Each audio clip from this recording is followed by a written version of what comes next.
En el caso general uno querría que los espacios se comporten de alguna manera como se comportan todos los espacios métricos. ¿Y por qué? Bueno, porque hay algunas propiedades de los espacios métricos que son interesantes. Por ejemplo, una propiedad es que en general en los espacios métricos un conjunto formado por un punto aislado, y en general los puntos aislados, son conjuntos cerrados. Otra propiedad interesante es que, por ejemplo, cuando uno tiene una sucesión, que esa sucesión sea convergente, entonces lo que pasa es que esa sucesión converge a un punto determinado, ¿sí? A lo que se llama el límite de la sucesión. Es la idea de pensar que yo tengo una sucesión que eso va justamente yendo a un valor determinado. Bueno, eso sería interesante que pase, si la sucesión converge, que converja a un solo punto. En los espacios topológicos más generales sabemos que eso no pasa. Por suerte, hay un tipo de espacio que está a mitad de camino, digamos, entre los espacios topológicos más generales, que a medida que son más generales van perdiendo más propiedades, digamos, y los espacios métricos.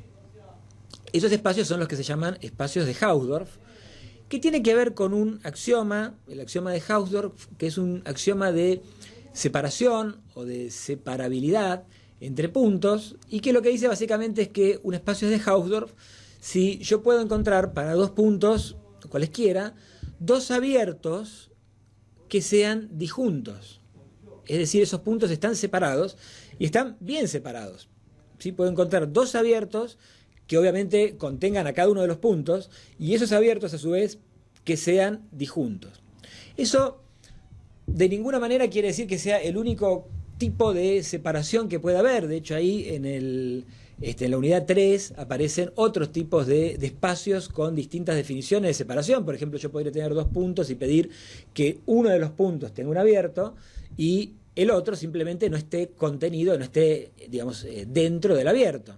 Pero acá lo que se pide es algo más fuerte. Se pide que los dos abiertos que contienen los dos puntos no tengan intersección en común, ¿sí? Bueno, eso entonces va a permitir lo siguiente. Podemos pasar a la placa, por favor. Fíjense que acá tenemos los dos puntos, X, Y, y tenemos los abiertos, U y B, que los simbolizamos con una línea punteada, justamente para la idea de que son abiertos. Acá está la definición, lo que veníamos hablando, entonces, que, digamos, el espacio de Hausdorff también se llaman espacios T2. Ese tipo de espacio tiene esa característica que permite, digamos, separarlos de manera tal que uno pueda encontrar dos abiertos, uno para X, otro para Y, y que esos abiertos no tengan elementos en común. Fíjense que hasta ahí no se habla de distancia o de métrica, quiere decir que el espacio de Hausdorff no tiene por qué ser un espacio métrico.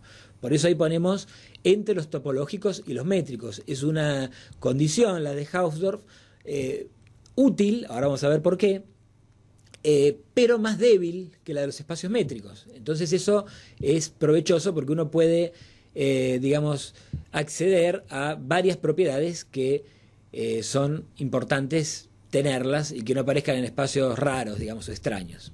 ¿Cuáles son esas ventajas? Bueno, por un lado, lo que sucede es que cuando uno tiene, una de las cosas que hablábamos hace un ratito, cuando uno tiene un número finito de puntos, en particular un punto, ese conjunto formado por ese punto o por el número finito de puntos es cerrado, ¿sí? La otra condición importante es justamente la que decíamos de que en caso de que haya una sucesión que converja, en ese caso va a converger a un solo punto, que es el punto límite. Y entonces tenemos una ventaja de que todos los espacios métricos cumplen ese axioma de Hausdorff, y eso es relativamente fácil de pensarlo, por lo menos, porque yo podría pensar lo siguiente. Vamos a hacer también vamos a hacer una pequeña muestra, si podemos pasar de nuevo acá al estudio, una pequeña muestra imaginativa. Supongamos que uno tiene dos puntos, estoy en un espacio métrico.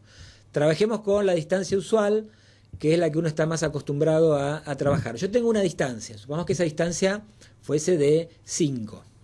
Entonces yo puedo elegir para cada uno de esos puntos dos bolas, donde esos puntos sean los centros de esas bolas, de radio que sea, por ejemplo, 2, ¿sí? O sea que sea menor a la mitad de la distancia, de manera tal que entonces lo que voy a tener son esos dos abiertos que van a ser disjuntos.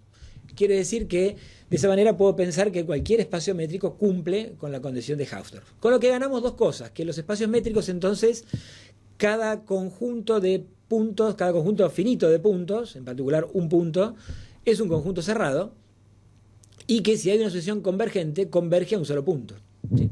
Eso es bastante importante.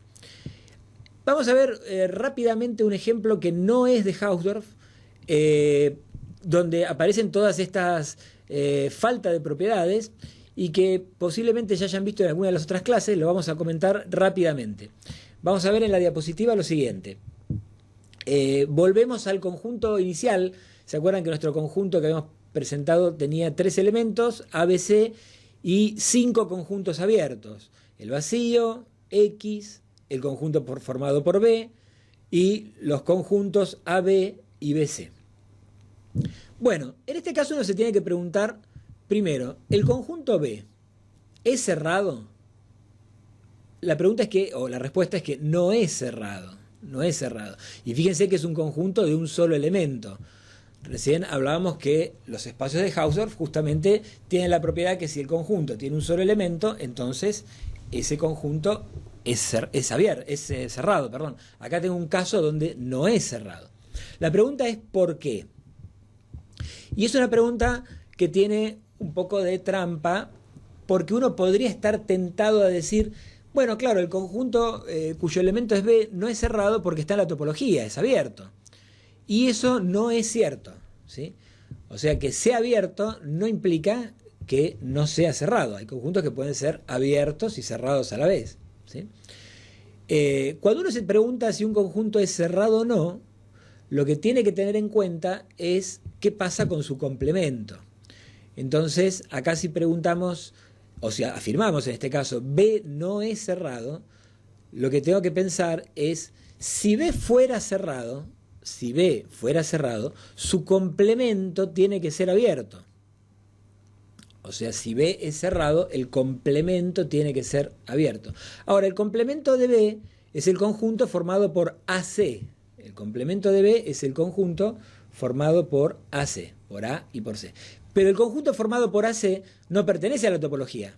¿Está bien? AC no es un conjunto que pertenece a la topología. Por lo tanto, AC no es abierto y AC es el complemento de B. Por lo tanto, B no es cerrado. No es cerrado. La otra cosa que aparece acá es que supongamos que uno tiene una sucesión constante cuyos términos sean B. Es decir, la sucesión es B, B, B. Todos los términos son B. La pregunta es, ¿esa sucesión converge a B? La otra pregunta que uno se podría hacer es, ese límite, supongamos que B fuese un límite de la sucesión, o sea que la sucesión convergiera a B, ¿ese límite es único? Bueno, vean que la respuesta a eso, a la segunda pregunta, es si ese límite es único. La respuesta es que no es único, por lo tanto no converge únicamente a B. ¿Por qué? Bueno, porque en el caso de los espacios métricos, uno decía, bueno, cuando yo quiero saber si la sucesión es convergente, lo puedo definir pensando, converge a un punto, a B. ¿Y qué tiene que pasar?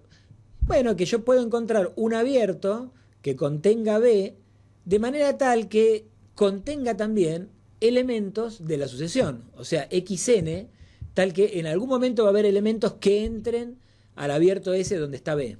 Y eso va a pasar para cualquier abierto que contenga B. Eso es en los espacios métricos. En un espacio topológico en general, la definición de convergencia de una sucesión tiene que ver justamente con algo similar. Decir, bueno, yo supongo que tengo un límite, o pienso en un límite de la sucesión, y lo que tiene que pasar es que tengo que encontrar un abierto que contenga ese límite y otros abiertos de manera tal que, y otros puntos de la sucesión que estén en ese abierto, otros puntos de la sucesión que estén en ese abierto.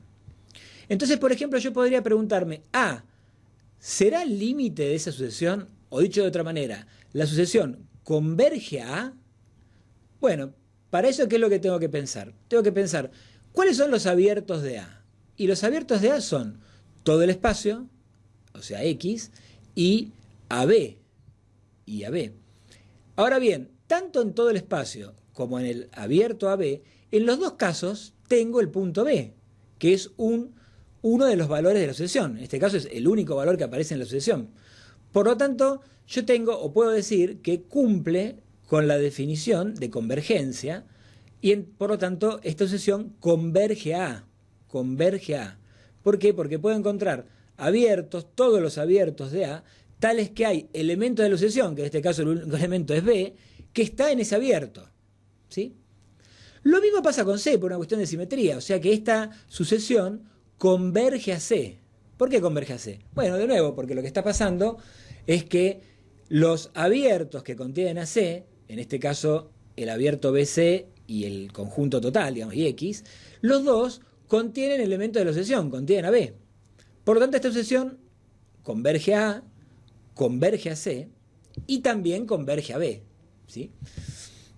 Fíjense que en B, digamos, tengo abiertos que obviamente el mismo B, digamos, pertenece a todos los abiertos donde, digamos, salvo el vacío, que forman la topología. Por lo tanto, acá tengo una sucesión que converge a los tres valores, a A, a B y a C, a pesar de que la sucesión, todos los términos son B nada más. Por lo tanto, eso es bastante antiintuitivo. O sea, uno no podría pensar que eso podría pasar en un espacio métrico, por ejemplo. ¿Mm?